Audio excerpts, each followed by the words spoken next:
शिव भक्तों का आख्यान। श्री कृष्ण बोले कि हे उपमन्यु जी, शिव जी की अर्चना से जो शिव भगत हुए और उन्हें जो सिद्धि प्राप्त हुई उसका वर्णन कीजिए। उपमन्यु बोले कि हे श्री कृष्ण, हिरण्यकश्यप ने शिव जी की अर्चना वंदना की तो उसे उन्होंने 10 लाख वर्षों तक इंद्र का निष्कंटक राज्य प्रदान किया था। उसने इतने वर्षों तक इंद्र को अपना दास बनाए रखा था। सतमुख नामक दानव ने शिव जी की आराधना करके 1000 पुत्र प्राप्त किए थे और शिव जी की असीम कृपा से ही ऋषि याज्ञवल्क्य वेदों के ज्ञाता हुए। व्यास जी ने भी शिव जी की कृपा से वेद और पुराणों का ज्ञान प्राप्त किया था। प्राचीन काल की बात है कि शिव जी को क्रोध आने पर पृथ्वी का जल सूख गया था।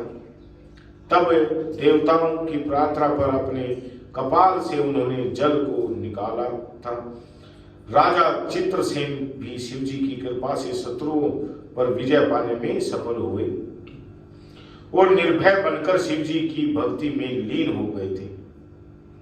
अब राजा चित्रसेन को देखकर गोपी का बालक श्रीकट भी शिव जी का भक्त बन गया। शिव जी के सोमवार के व्रत के प्रभाव से सिमंतनी पत्नी के द्वारा अपने पति चित्रांगद के यमुना में डूबने पर भी मृत्यु से रक्षा हुई। वे नागलोक में जाकर वहां से अपार संपत्ति लाए। चंचला वेश्या भी गोकर्ण अक्षेत्र में जाकर तर गई।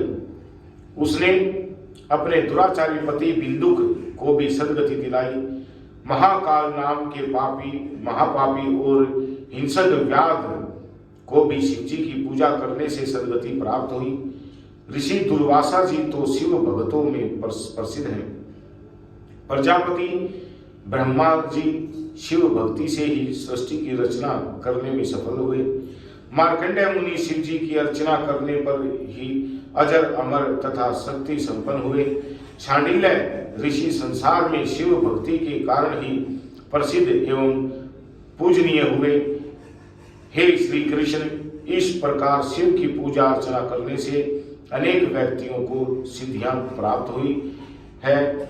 आप भी शिव जी की अर्चना करके पुत्र प्राप्त कीजिए। बोलिए शंकर भगवान की जय।